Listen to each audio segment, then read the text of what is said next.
All right, here we go. Long time no see.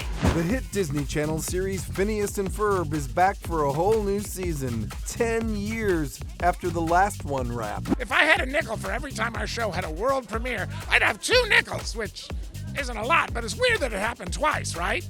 We absolutely love making the show, so we hope we get to make many more seasons of the show. Yes, we'll happily do it for the next 20 years. My favorite TV show is Phineas and Ferb. I know what we're gonna do today. This is On the Red Carpet. Welcome to a special Phineas and Ferb edition of On the Red Carpet. I know what we're gonna do today. We're gonna celebrate a beloved Disney series that has returned with new episodes after 10 years. We talk with the cast and creators about bringing Phineas and Ferb back for 104 more days of summer vacation. From building a rocket to fighting a mummy, creators Dan Povenmire and Jeff Swampy Marsh revealed what gets the creative juices flowing. Years ago, Dan and I bought a good idea generator at a garage sale. It was broken, and we got a great deal on it, but we went in, halves on it. And strangely, we never fixed it. No. So, Still broken. it's still broken. But, here we are. Something absolutely wonderful about bringing new episodes of this show to people is that it is going to have all of the same energy and the same love and the same fun of the original run of the series. So fans can really expect to find everything they loved about the original run, plus a lot more. And there's so many more stories to tell with all these great characters. Hopefully this summer goes on forever. I love now that she's 16, what we go into and all the things that 16-year-olds go through is what she's doing, but also, of course, trying to bust her brothers. It just has added a lot more fun to the character. There's an episode in this season that is like one of my favorites. Actually, there's a couple episodes that are so good. And I think it's just, it's fun to just obviously play her a little bit aged up because it just brings a whole new, a lot of new things to her life. It's such a strange phenomenon, but you really grow to love your character, even though she's like a cartoon, Definitely. And she's such a genius at Candace. I mean, Candace is such a defined human being, You're saying that the fun of doing it vocally is, she's up here. She's a much higher, calmer mother. Like, sometimes I want to be like, Candace, stop. But it's because in my mind, the therapist that I go to deal with Candace tells me to always maintain a calm voice. Offer her pie. Just remain calm. Because she's so insane that you're like, just remain calm. Mm-hmm. I love it. The mom. Please just give me a mom, please. Sometimes when I'm recording, I'll just keep going because I'm so over just doing it. I'm like, mom. It's like, There it is. Mom, stop. Mom, look. Mom, turn around. I love seeing the ways that they just take the formula and now they're stretching it in different ways. As a fan first, I am confident that people are going to come to these episodes going, whoa, this is so familiar and so wonderfully different. How do they do that? There will be a particular episode where you see sides of Isabella that you for sure have never seen before because I was shocked when I read the script. Yeah. And when I was in the booth and the folks on the other side of the glass kept going, more. And I thought, is this still Isabella? And it is. What you doing? They are incredibly creative in the innator world. Of course. And it's so hard to not be. I literally have a thing that says, don't tell me, and don't say anything about this. And it's like, all I want to do is say all of those. Like we've always been gung-ho to do more of these characters because we love them, and they started making noises about wanting more again, and we thought it was going to be like another movie, and then they said, could you do like just 40 more episodes? And we were like, yes we can, we would love to do that. So we just jumped on because these characters are so near and dear to us, and they feel like family, and they feel like they have their own lives, and we just wanted to check in on them and see what they're doing. Ignore Perry. You guys are so weird.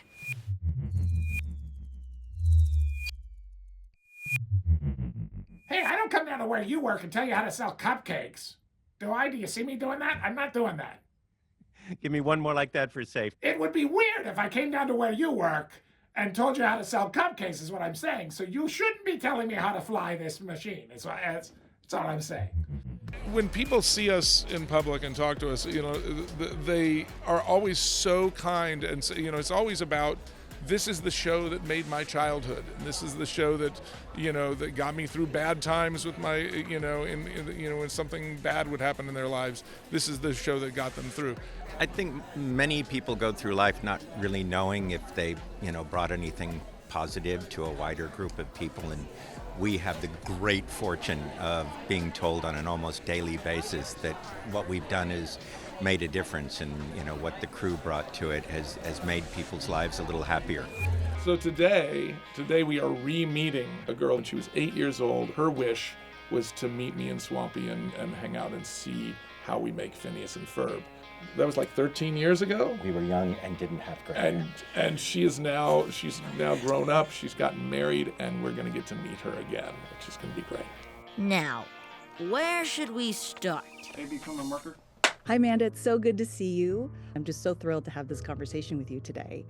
Would you please tell me what your wish was? When I was first diagnosed at the young age of 8, my wish was to meet the creators of Phineas and Ferb.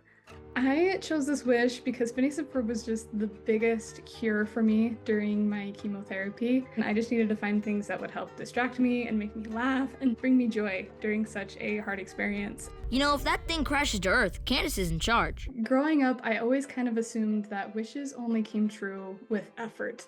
That was something you had to work towards. But to have a wish granted by the Make-A-Wish team really taught me that wishes come true with having trust that other people are going to help grant that wish for you.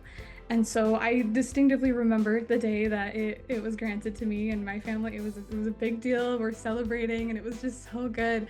It's amazing to me how good things can happen despite having such a really hard and painful experience.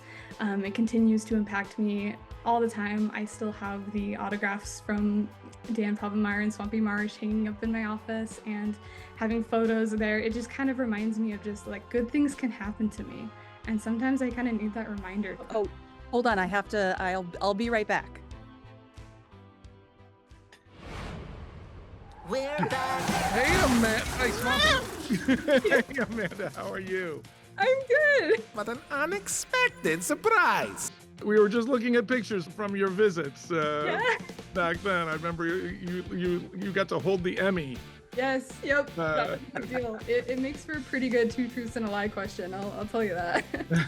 Very good. And congratulations on getting married. Thank you. We want to invite you to the premiere of season 5 in Los Angeles.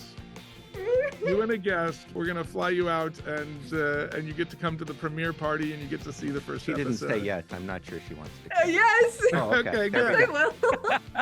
Good. Oh my gosh. We're going to have a little celebration for Phineas and Ferb coming back, and we want you to be part of it. I would love that. Well, it'd be great to have you. It'd be really nice to see you in person again. Yes, I would love that. There have been so many times I've wanted to just reach out, and I'm like, I don't know what to say.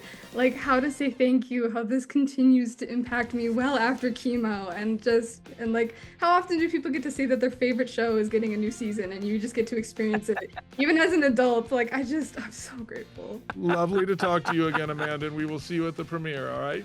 Sounds good. All right, ciao. Thank you. Bye.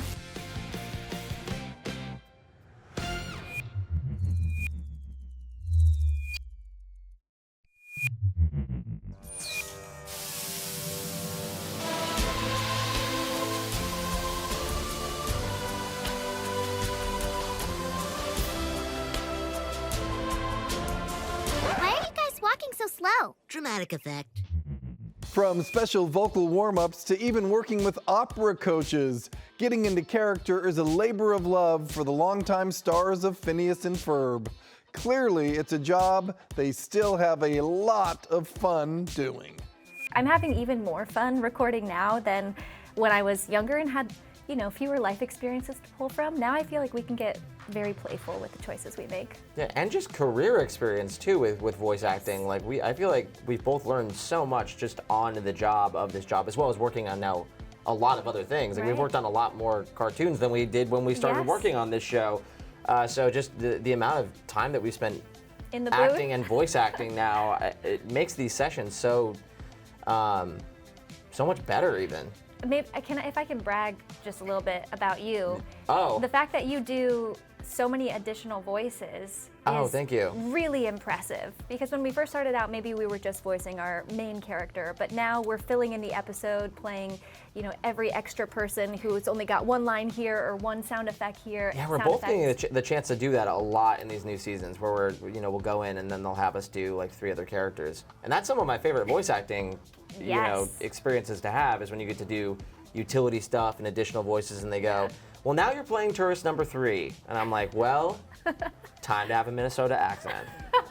Wow, we've been having so much fun this summer. I just assumed Candace had been too. Well, I play Peter the Panda on Phineas and Ferb. I play Peter the Panda, and so Peter the Panda only shows up sometimes, but he works with Perry the Platypus. Big fan. Yeah, I love Peter the Panda, and so I get to play Peter the Panda very rarely, but Peter the Panda's adorable. He's a panda in a fedora. Yeah, what about you? Well, I was gonna say, actually, I think it's the very first episode of the series ever. There's a young kid in a mart, and they say, you think we get a discount if we bring the flyer? And that was me. That was you? Oh my gosh. Yeah. I have a poster of that on my wall. Really? I didn't know that was you. So I'm getting it signed. Yeah, that's me. Yeah. You guys ready? The star coordinates are pre-programmed. Let's light this candle. All systems go. Commence countdown. 10, 9, 8, 7, 6, 5, 4, 3, 2, 1. Ignition. Similar to physical fitness as you age, we have to work on our vocal mechanics a little bit more these days. And by we, I mean at least me. Oh, definitely, both of us. Yeah, You posted a video all about this recently, yeah. Yeah, different kinds of vocal warm-ups. Obviously, Isabella's voice is quite high-pitched, so I have to focus on range extension.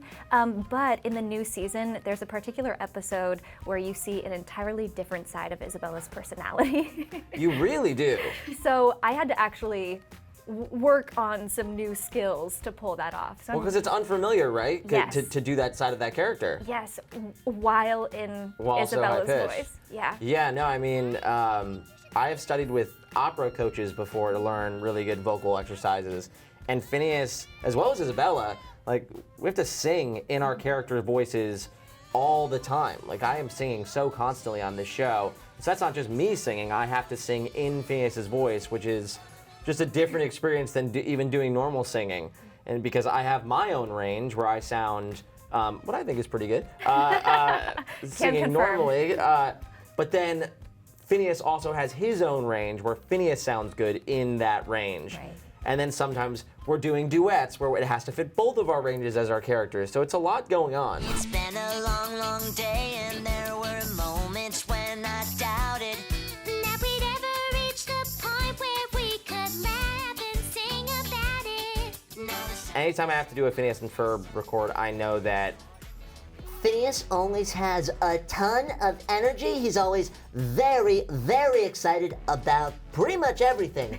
And so, for me, a lot of the time, it's just giving as much energy and as much love and as much excitement as possible.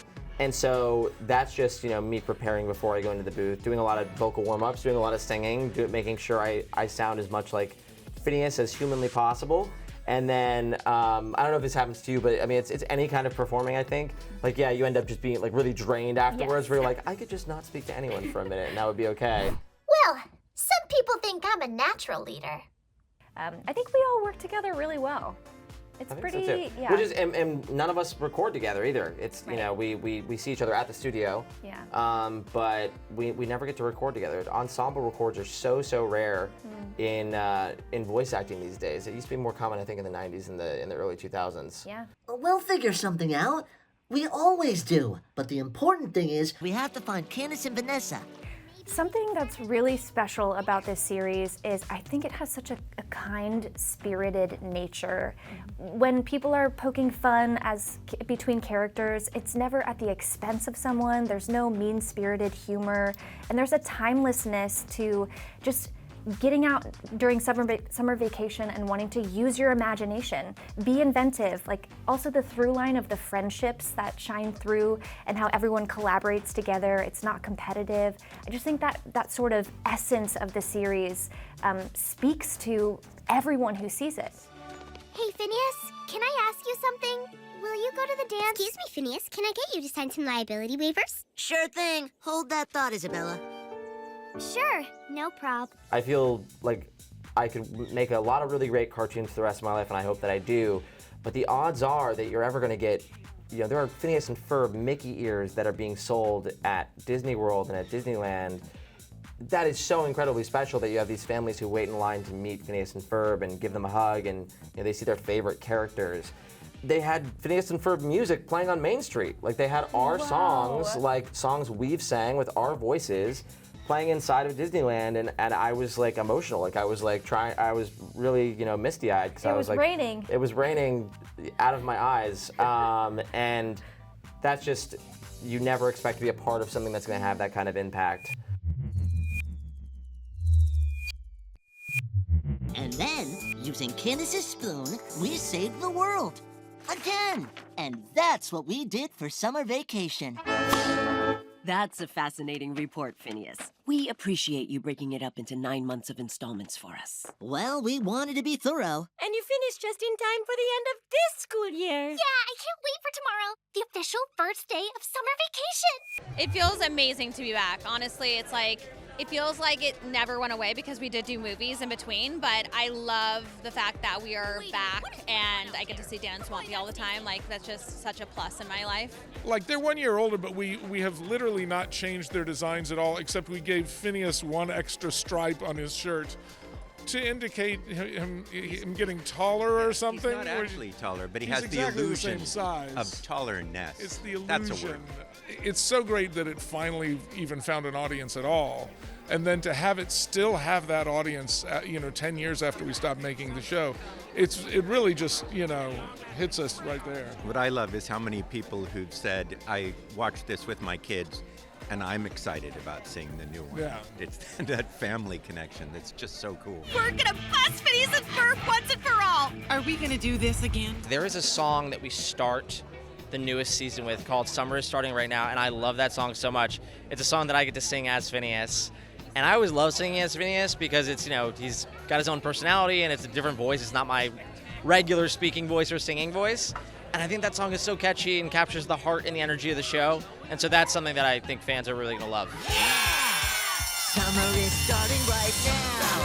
Summer is starting right now. Summer is starting right now. School's out, we just got through it. Summer starts now, so let's get to it. I think with the new season, now that we're all grown adults, we're able to appreciate just how beautiful this show is. That it's something that has such a kind spirit and compassionate heart. It's something that every generation can watch and enjoy together. And we can make more informed, creative decisions. So, before we were just getting our first map of the world and it was our first job. And now we're like, okay, I think my character Isabella might fine-tune some creative decisions in this scene in this way, and it's become even more playful. I really didn't have to warm back up. She's just buried in there somewhere, So it's just like, I just have to let my inner crazy out. That's really it. I feel fantastic, you know what I mean? Because it was like, I loved this show, and when it ended at season 4, I was like, oh, because you get to really feel like a family with everybody. So all of a sudden, when they said it's coming back for 2 seasons, I was like, oh my God, I get to see everybody again and celebrate all the things I like about Phineas and Ferb. Yeah, I am nervous and excited. Like, I am delighted. I have characterized myself as the luckiest Phineas and Ferb fan in the world, because I loved the show before getting to be involved, and now I get to play one of the guys whose name is up there. What? What is that? It feels like I'm on the Truman Show. I am ready for summer shenanigans. It started in 2008, and my daughter was born in 2008. So, I remember when Swampy was my daughter's second birthday, and, He was drawing all the characters. We were 13 years old when this started, and we are not 13 years old anymore. It's been about 20 years, like a little less than 20 years since we really started this whole thing. So it feels like a crazy reunion. It feels like a gift, honestly, to be able to experience it now as an adult. Because when you're a kid, things happen so fast, you can't really understand what's going on. And like to look around and see all this support still today it's really amazing. We have just such a diverse, fun group of writers, and so I think we're always just trying to one-up each other. Like, we kind of make it a competition to see who can sort of wow the other people. I mean, it's such a formulaic series, and so, you kind of know what's going to happen at the end of each episode. The boys are not going to get busted, but how can we sort of reframe that, make it fresh, and do it in a way that no one's ever done it before? There's 104 days of summer vacation, and school comes along just to end it. So the annual problem for our generation is finding a good way to spend it. Like maybe. It's really silly because we decided to make the show all in summer. I was like, hey, does anybody know how many days there are in summer vacation? And one of the executives, they said, oh yeah, we just had to look that up. There's 104, And which we didn't fact check. we never checked it at all. It's not true. It's not true. It is for them. Yes, Yeah. it is in their neighbor, in their little universe it is. Nobody really brought it up to us that is incorrect until it was already on the air. Then people were coming up with stuff. Isn't it great? It's like old times. A platypus is a very unique, very unusual creature, and more people should know more about that. And to learn that platypuses have a phosphorescence, it just, there's something about it that just feels right in a creature that is so unique and odd to begin with. But it's real, it's real, and so it's a real honor to be voicing this creature and bringing this knowledge of this creature to the world.